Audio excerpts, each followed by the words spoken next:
Hey there. Today we're going to look at how to make a crew logo in Blox Fruits. So let's get started.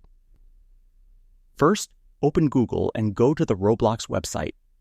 At the top, click on Create. From there, select Dashboard in the top left. Now move to the far right and open the Development Items tab. Then, click on the Decals tab to upload your own decal. Click Upload and select any decal you created. For example, I have uploaded 2 of my own designs. You can rename them or add a description if needed. To use a pre-made decal, go to the store, then select the Decals tab. Search for any image you want, such as a pirate flag. Once you find it, open it and click Get Decal. After that, return to the Roblox site, go to your inventory, and select Decals.